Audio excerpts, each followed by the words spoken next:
The stakes were just that high that people deemed it necessary to divide over them. It's wishy-washy, constantly talking out both sides of its mouth. That sounds a lot like relativism to me.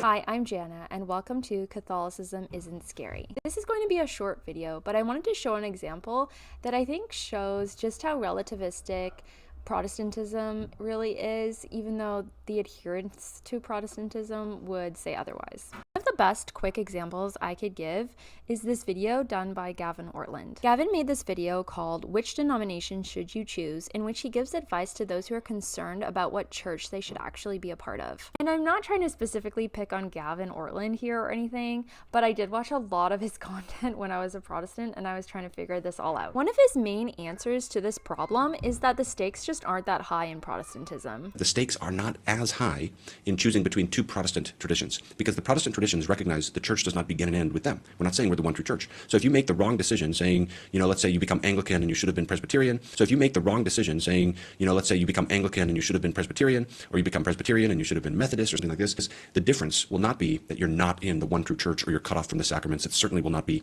that you're outside of Christ. But it started to seem problematic to me that no one in Protestantism was claiming to be the one true church, because if none of you are claiming it, then where is it? And if all of you are part of it, then why not just say, yes, we're the one true church? Also, if all of the churches in Protestantism, or at least most of them, are part of the one true church, then how could you even really make a wrong decision here? So if you make the wrong decision saying, let's say you become Anglican and you should have been Presbyterian. If one church that you pick is the wrong decision, it also can't be a right decision. So if you've made the wrong choice, then you're in the wrong church, and then that doesn't seem like a good thing. This kind of talking in Protestantism drove me absolutely crazy. It was kind of like, we are all part of the one true church, but we would never claim to be the one true church. We are all pretty much all right in Protestantism because we're all part of that one true church, but also you could make a bad decision and go to a wrong church, but don't worry because the stakes aren't really that high or anything. And that wrong church is probably just still part of the one true church. Someone make it make sense here. The fact is that these churches actually have contradictory teachings, which is why they are divided into different denominations in the first place. They even disagree about what constitutes a sacrament, and so for Gavin to say that you wouldn't be cut off from any of the sacraments anyways if you went to a wrong church that is still part of the one true church in Protestantism, it doesn't even make any sense, because you very well might be cut off from a sacrament depending on how that church defines what a sacrament is. But the real kicker here for me is that Gavin suggests that we read the confessions so that we can get an idea of which denomination to pick. And that by reading about these differences in the confessions, we might get a feeling or a sense about where we should go.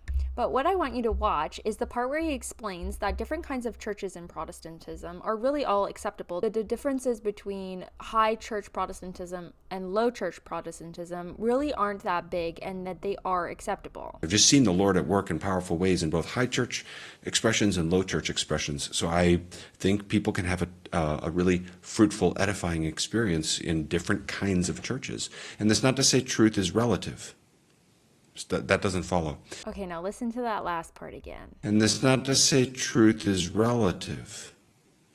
Well, I'm glad he doesn't think truth is relative, and neither do I. And I think we can all get on board and say right now, truth is not relative. Most Protestants, I think, would agree about this. Truth is not relative. But let's keep going, because in the next breath, he's going to say this. And it's not to say truth is relative. So that doesn't follow. But that leads to the last point, and that's, I would say, the key really is prayer. It's study. So you study, you come to your convictions before God about what you believe is true and honoring to the gospel and true to the scripture. Oh yes, you come to your convictions about what you believe to be true. That sounds a lot like relativism to me. To sum up, let's go over it. The claim here is that no denomination in Protestantism is going to claim to be the one true church, because technically the one true church is in all of the denominations. But also, you definitely want to choose carefully which denomination you choose and which church you go to, because it could be wrong even though the stakes are really not that high. And you would not be cut off from any sacraments by going to the wrong denomination, even though denominations all define the sacraments differently and practice them differently. And you want to make sure that you read the confessions so that you can get a vibe about where you might land theologically. But truth is not relative, and also you should decide what you believe to be true. Now, again, I am not just addressing this to Gavin or something. I'm kind of just talking to Protestantism in general, because I do feel as though Protestantism is a kind of religion that is kind of constantly talking out both sides of its mouth. Not clear, it's wishy-washy, purposefully obfuscates the questions being asked, and then muddies the waters. And I think that this is done so that Protestantism never has to really address the hard issues that divide all of it. But make no mistake, different denominations are different denominations because they do not agree. And the disagreements were so crucial that the people that divided over them. It's just the truth of the matter. The stakes were just that high that people deemed it necessary to divide over them. So it's very bizarre to me to now say that the stakes are just really low and that it doesn't really matter. And I don't know why people say that. If you have any idea, maybe let me know in the comments. But I'm starting to think that it's said just because time has passed, and so the problems just seem really distant and the differences just seem kind of unimportant, and maybe people just don't take their religion as seriously. They're more casual about religion in general. But ultimately, I think that Gavin doesn't address the real issue here. People have these concerns and this sort of ecclesiastical anxiety because they deep down know something isn't right. You can't go to a wrong church and it still be a right church.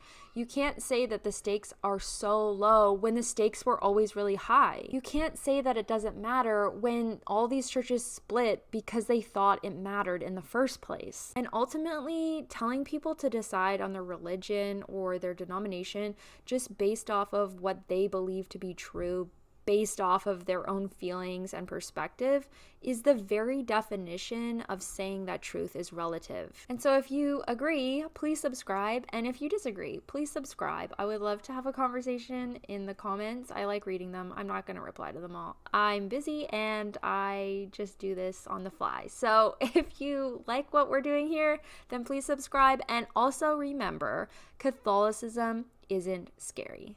Domine Deus